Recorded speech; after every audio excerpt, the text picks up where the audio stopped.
We're on air. You can start whenever you want.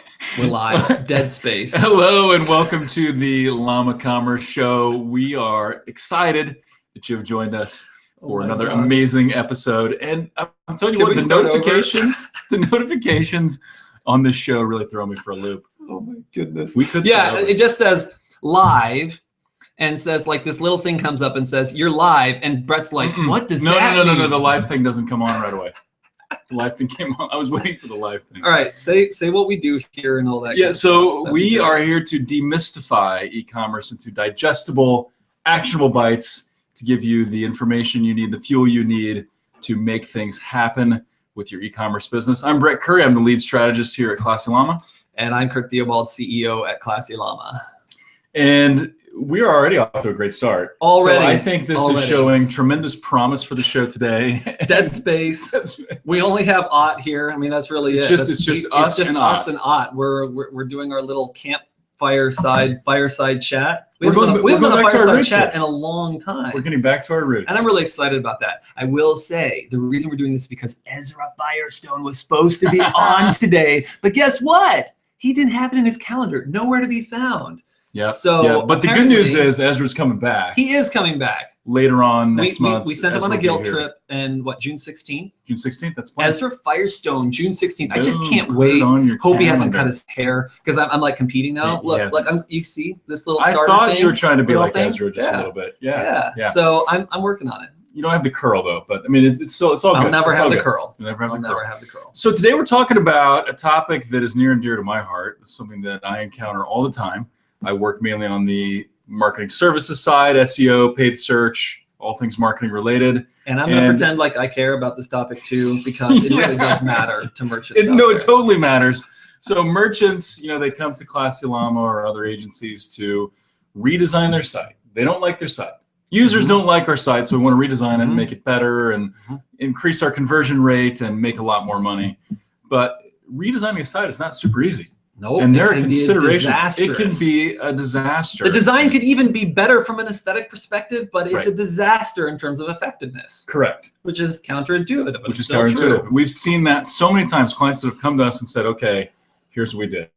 We redesigned it here, but we love our site so much more, but here's what it's doing. And then we have to go into repair mode and try to fix things. And so we want to map out, and this is a pretty huge topic, so we can't cover everything, but what are some landmines that you should avoid when it comes to a redesign? So I've got several things from the SEO side that I want to talk about. And I will do my best not to put people to sleep. I have to remind myself that not everybody likes SEO. I do. Not everybody else does. So I think Brett literally put this paper in front of me. If you can see that, it's the notes for this show. When I sat down, which was like 8 minutes ago. That's the only way it works. Kurt, we are doing site redesign. And so I've got so much good content for you. It's going to blow you away. And it's all the more interesting stuff that Brett won't talk about. Correct. That's what I'm talking about. And I'm figuring out what it is right now. Go, Brett. I will try to take what is potentially boring and make it exciting. And do that first so I can think of what I'm going to say. Okay, awesome. So here's what we run into. Sites that are doing either great or okay with organic traffic. And organic traffic for some sites, that's the lifeblood of the site. And so they think, well, we'll never lose that. Google loves our site, so it's all good. So they don't consider things, and then when they redesign a site, that organic traffic goes away. We've seen that happen so many times where clients are coming to us and going, oh, we did this transition, this migration, and then we just had this huge organic collapse. Yeah, we're down 30%. It's really like, this is so serious. It's like they get so focused on the design, how it's going to look and feel and all that, that they just overlook the critical importance of organic traffic, which I would say even for most merchants, I don't know the statistics on it, but for most merchants, it's likely like the primary driver of new customer acquisition. Primary. Yeah. And so in fact, we were at an event not long ago. I met a merchant who said his traffic was down 65%. Sales were down almost the same. He started walking me through what they did. And I almost physically started getting ill. Just because I've heard the story so many times, exactly. and it pained me to hear. And they end up actually going to paid search to compensate for all the organic traffic, and they just pay an arm and a leg for all that stuff they used to get for free. Yep. So one of the things you got to consider, and we'll walk through several of these, and I actually made these in alliteration, Kurt, which is kind of fun, I think. Anyway, oh my gosh. I'm using the wrong word. What is it? Okay. I'll tell you if it's an alliteration. So the first one is to consolidate with caution. Okay, so consolidate your pages with caution. A whole two-word alliteration. Yeah. Wow. Oh man, I know. Mind blown here. So what do you mean? So what I mean by that is a lot of times people will say, they'll look at their blog and say, you know what, these old blog posts, nobody reads those. Or they'll look at, they've got all these services pages or whatever the case may be, and they'll think, you know, wouldn't it be cool if we took all these pages and put it into one page, one continuous page? You see that some with Apple or Google, they've got the one continuous page, which can work. Always works. Always works. It can. It can. So they think, man, we don't need these pages. So they just begin to consolidate and they begin to cut massive amounts of content and combine it all into one page. So smart. Yeah. Says some people as they're doing it. But so one of the things you got to think about is when you're redesigning your site, the more you can keep the same from an SEO perspective, the better. Now, obviously, if you're redesigning, you want to make changes or why you're redesigning, but the less you can change, the better from an SEO perspective. So let's talk about page consolidation. Why? Well, because anytime you change something and then Google crawls your site, they're going to totally reevaluate it, potentially. Like in other words, to kind of trigger something on the Google side of things, they say, yeah, we need to just reconsider this whole thing, which means you're going to start from ground zero again. Potentially, yeah. So for example, we've seen clients that will consolidate pages, so that maybe they go to several thousand pages to a couple hundred pages, and they change the URL structure. And then they say, you know what, our title tags and meta descriptions, those are kind of boring. I'm going to change those as well. So they change everything, and then it's just a brand new site. Now it is totally a flip of the coin as to what Google's going to do with that site. Sense. So when you consolidate, sure, think about consolidating pages. But I talked to a client the other day who they felt like they had about 100 or 200 blog posts that were dated, and they didn't want to have on their new site. And my suggestion to them was, well, keep those pages up, but maybe don't link to them from the main navigation. So rather than killing those pages, keep them up so that if they're linked to or shared in other places, people can still visit those pages, but you're not pushing it or promoting it or anything like that. That's one alternative. Maybe we just need to step back a second and say, why do people want to consolidate those pages to begin with? Yes. Is it because they're efficiency Nazis and they're like, did I just use the word Nazi on live? Yeah, but that's okay. Sorry. It's like the soup Nazi. But it's bad, okay? It's bad. You should not be a Nazi, ever. Right. Okay? So true. Dude, that is so true. I'm glad we covered that. You got that out very clear. Very clear. Good job. Okay. So anyway, they're efficiency Nazis, and they need to pare, they just need to pare down, or maybe they're thinking this is going to create a better user experience and all that. And I think to myself, well, they really have to understand their customers, the users, in order to decide to consolidate. Because I think that a lot of people do it because it's trendy. It's trendy. It's like, oh man, look, I went to this and I really liked it myself, so I'm going to consolidate my own. Right. So leave SEO aside. Consolidating pages may be a really bad idea just because you're doing it for the wrong reasons. You always should be pivoting, and this is one of my pieces for site redesign. Yes. When you do a site redesign, you should always be pivoting from a real understanding and knowledge of what's important to your users and how they interact with your site. And so that's probably relevant to SEO as well, but how they interact with your site now and how you want them to interact. And you got to make sure that it's compatible with who they are. So really understand the user. And when you're doing a redesign, I've seen a lot of people get into this place where they say, I know how I want them. I had this perfect funnel process that I thought in my head. It's like this amazing plan, and everyone's just going to funnel down perfectly through this whole path. And they build this all out and spend the money to do it, and then it just doesn't. That's not how users behave. It just breaks down. Users don't want to do it that way. They've been doing it differently up to that point. There's so many assumptions that come into play. Do you mind that I'm dropping the bomb right in the middle of your SEO? I love it. Okay. I love this. Awesome. Yeah. So there's so many times I see it where even UX. Okay, you talk to UX analysts, and there's these UX analysts. They're like fist pumping because they have their degree, and they're like, I read these books about UX best practices and textbook, baby. Whatever else. That's what we're doing. Yeah, and so they come out and they say, here's all the UX best practices. We're just going to implement all the best practices on your site. Anytime you hear that, you need to just run and hide, because the best practice of UX is to understand the user and create an experience that they will appreciate. That's best practice, you MBA jerks. Yeah, you say it, man. Kaboom!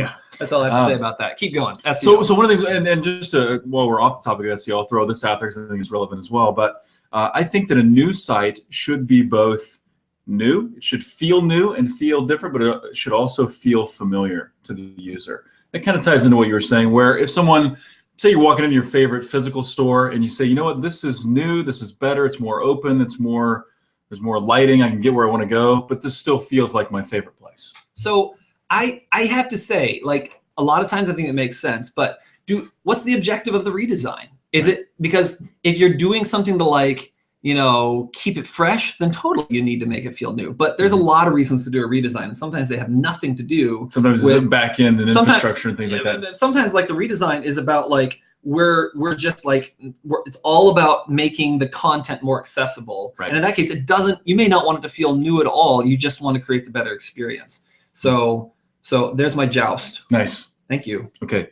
So back to SEO. So I win. Brett didn't rebut that at all. I'm trying to get back to the SEO. Oh, that's what you really want to talk about. Yeah. So consolidate with care. The next one is to redirect religiously. Okay. And so. Wow. Good alliteration. Yeah, no, 2 words again. Powerful. 2 words again. I mean, I sat for hours and thought of these. But you got to. So we talked about Nazis and religion so far. Keep going. This is awesome. So you've got to redirect your pages properly. And actually, we had an experience not too long ago, and our friend Jesse Tyler was involved with this as well. But a site where a whole bunch of a particular site did not get redirected at all. And guess what? We like all the organic traffic went away for that site because the redirects were not in place. So basically, what that means is if the URL structure changes, which a lot of times that does, if you're switching platforms, making major changes to the site, the URL structure is going to change. So what used to be / blue widget / something else and then blue widgets, the URL structure has changed.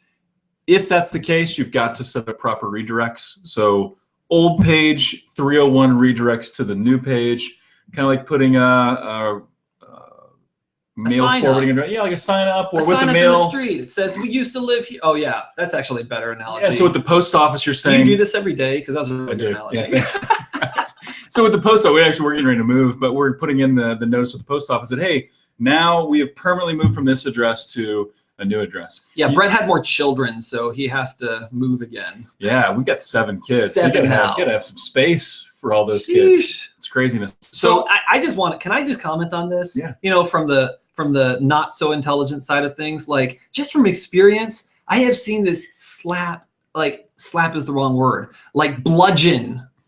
That's the better word. I've seen it bludgeon so many merchants, and it's this simple thing. Takes a little bit of attention to detail. It gets overlooked by implementation partners that are just not experienced. They're not thinking about SEO. Right. It like needs to be a critical piece in every single checklist. So if you are thinking about doing redesign, you have an implementation partner of some sort in that process, make sure that they know 301 redirects, they know they exist, that they've done them before and done them well, because you can also do them badly. We've seen that happen a lot of times where it's just implemented poorly. So as a quick example of a bad way to do redirect. So let's go back to that blog example I was talking about before, where someone says, oh, we've got all these, 200 blogs, we don't want anymore. Let's just take the whole lot of them and redirect all of those URLs back to the main blog page. So if someone tries to type in that old URL of the blog we don't want anymore, it's just going to redirect them to the main blog category page. Yeah. That's not necessarily a huge deal if all those old blogs were no good and no visitors anyway. But if you had a lot of traffic, and a lot of times blog articles drive significant organic traffic. Yeah, so you're now taking 200 pages or even 20 pages, whatever, and redirecting it to one page. That one page is no longer going to rank for all of those keywords that all those other pages rank for. It just won't work.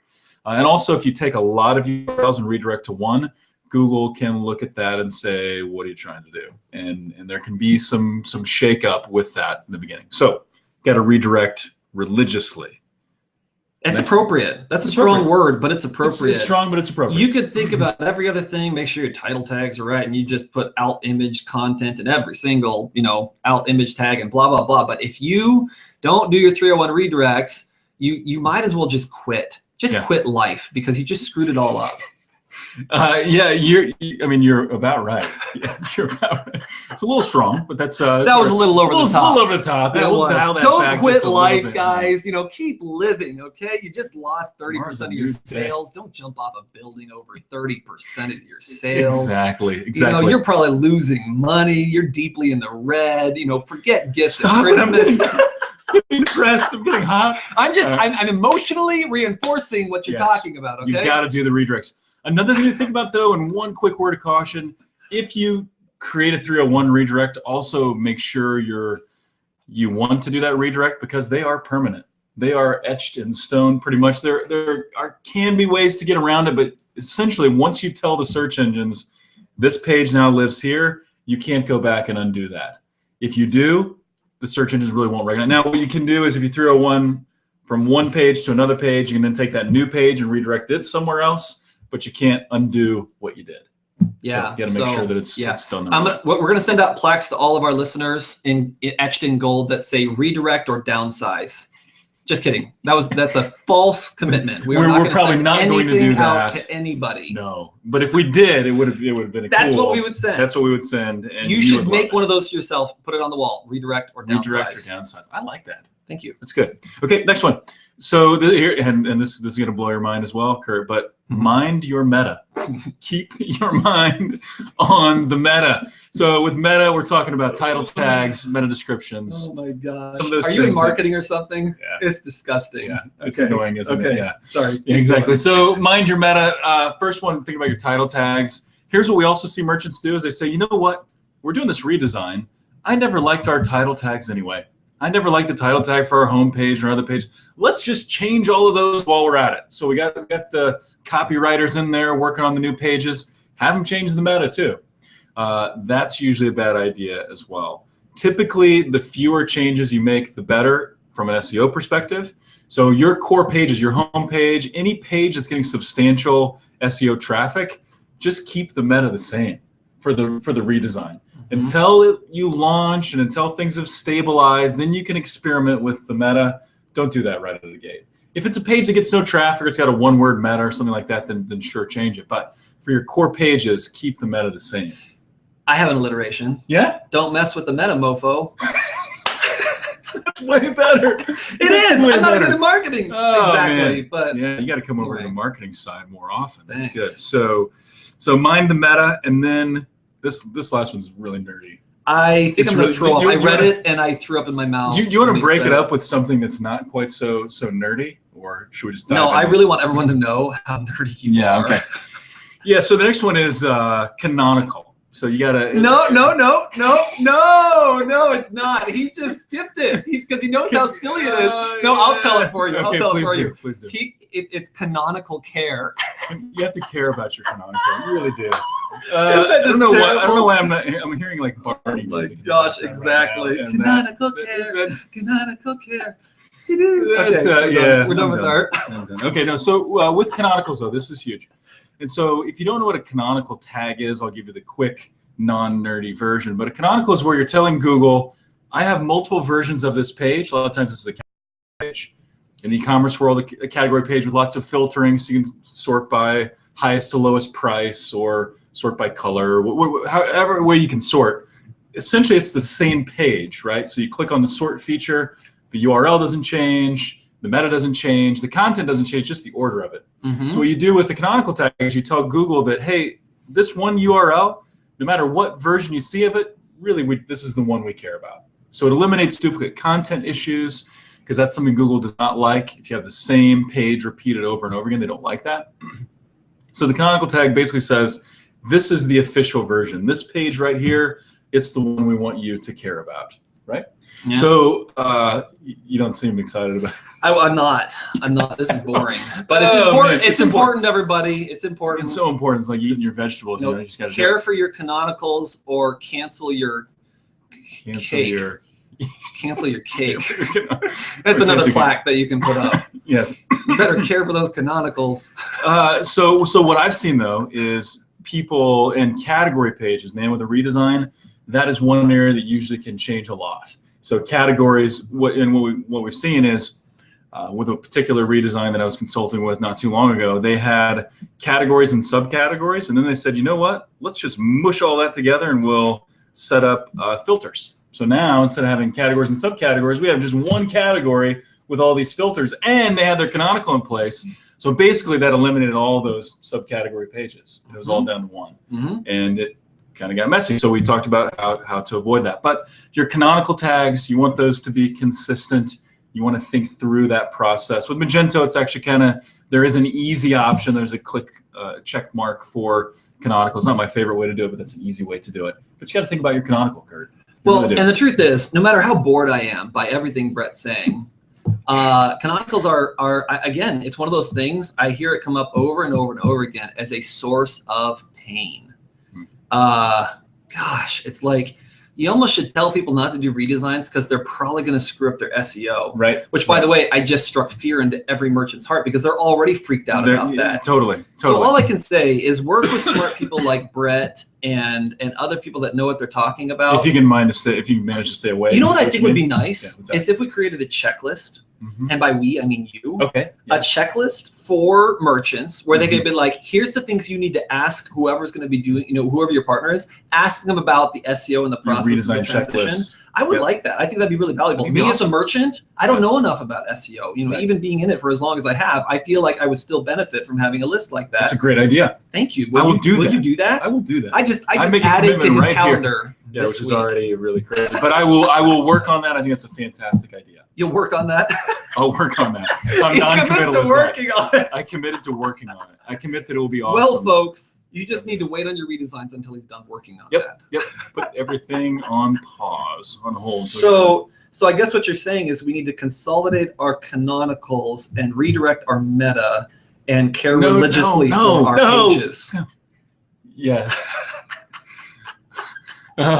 Yeah. So no, but you see what I did there? You did. You mixed it all. You mixed it all up, and now I don't know where to go with it. It's crazy.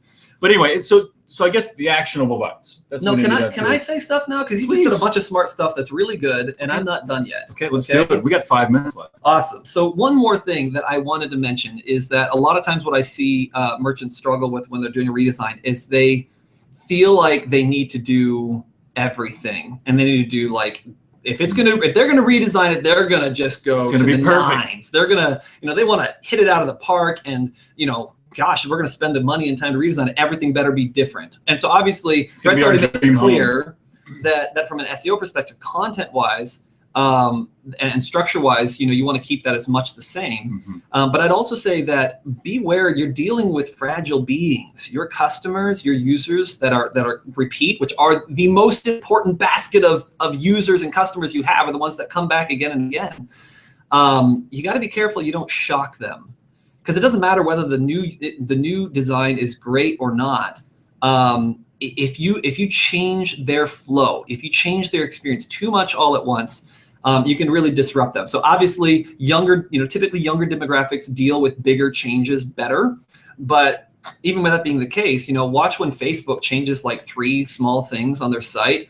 I mean, people Facebook blows up about. I'm going to quit Facebook. Exactly. You're not paying Facebook. It's free. 3 years later, they're still on it and complaining about the next change that happened. Regardless. So you're probably going to get, maybe that's another lesson. You're probably going to have some people complain about it. That doesn't mean that it was bad. That doesn't negate it all. Don't listen to the small yelling voice over the happy din of everybody else that's content with it. I've seen that happen a lot as well. When you start getting feedback, and the people that are loudest, there are 2 or 3 people that didn't like it. They were irate. You freak out because it's playing on the fear you have that you've screwed something up in the redesign, and so the loud voices play on that fear, and you start making reactionary decisions based on your fear. I mean, we're getting deep here. We're getting deep. So anyway, emotional. I guess what I'm trying to say is, when you redesign, be careful, be sensitive to the most important customers and users you have, your loyal customers and users, and recognize that they are used to something on your site, and the reason they keep coming back is because they like something about it. And a lot of times I think the reason that people redesign is because they are seeing some attrition, and so they recognize the need for that. I think that's great. As much as people would like to lock down a science on redesigns, there's not a science. You just gotta know your users, you gotta understand them, and be careful in the changes that you're making. And if you're on the fence about, should I make this change or not, I would suggest don't. Make it iteratively after the fact. That way, because this one more thing, Brett, you're always trying to jump in. Because apparently what I'm saying is stupid, because you keep trying to. No. I'm wanting to echo things and add to it. Oh, okay. Go ahead. Tell me everything I said was right. I'm not going to say that. No way. So the final thing is, recognize that just because you're doing this big redesign doesn't mean you can't change things after the redesign.